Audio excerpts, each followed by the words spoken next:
ஓம் ஷஷ்டசர மகாகண விவாக அனுக்கிரகண சர்வகர அனுகூல லட்சுமினா விவாக தேவதைகள் அனுகூலகாஸ்துது. ஐக்கா நேயர்களே வணக்கம்.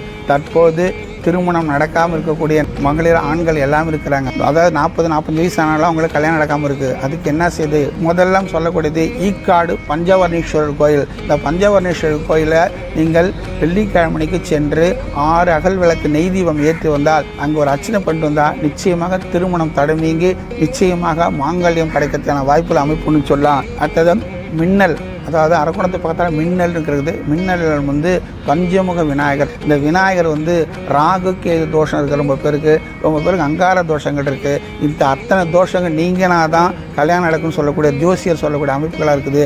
இதெல்லாம் நீங்கக்கூடிய கோயில் தான் அந்த மின்னல் பஞ்சமுக விநாயகர். செவ்வாய்க்கிழமை அல்லது வெள்ளிக்கிழமை, செவ்வாய் வெள்ளி ஞாயிறு இந்த 3 நாள் ஒரு நாள் சென்று அந்த இடத்துல போயிட்டு 7 அகல் விளக்கு நல்லெண்ணெய் தீபம் ஏற்றி பிள்ளையாருக்கு அருகம்புல் சாத்தி மாலை 2 மாலை வாங்கிட்டு போய் சாத்தி ஒரு மாலையை கொண்டு வந்து வீட்டில் வச்சுட்டு இருந்தீங்கன்னா நிச்சயமாக உங்களுக்கு 6 மாதத்துக்குள்ளேயே உங்களுக்கு திருமணத்துக்கான வாய்ப்புன்னு சொல்லலாம். அடுத்தது தொடுகாடு. தொடுகாடுங்கிற இடத்துல பீமனேஸ்வரர் கோயில் ஒரு கோயில் இருக்குது. அந்த பீமனேஸ்வரர் கோயிலில் நவகிரகங்களுக்கும் பலம் இருக்கக்கூடியது. அந்த இடத்துல நவதீர்த்தம் இருக்குது.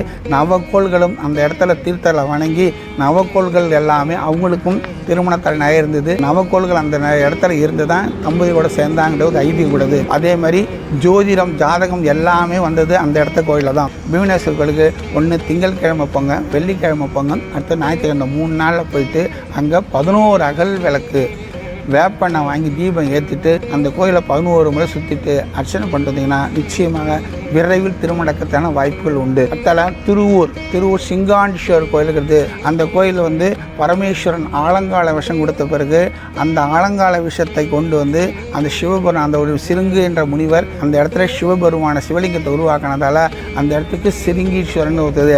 அந்த ஆலயத்திற்கு திங்கட்கிழமை சென்று வரலாம், புதன்கிழமை சென்று வரலாம், அல்லது வெள்ளிக்கிழமை. இந்த 3 நாள் சென்று 6 அகல் விளக்கு நீங்கள் இழுப்பெண்ணெய் தான் ஏற்றணும். 6 அகல் விளக்கு இழுப்பெண்ணெய் வாங்கி அங்கே அர்ச்சனை பண்ணிட்டு சொன்னால் நிச்சயமாக திருமணம் விரைவில் நடக்கத்தான வாய்ப்புகள் உண்டு. அடுத்த வாரம் இன்னும் துன்பம் தீர்க்கும் தலங்களை பற்றி பார்ட்டாக நான் சொல்ல விரும்புகிறேன். நன்றி, வணக்கம்.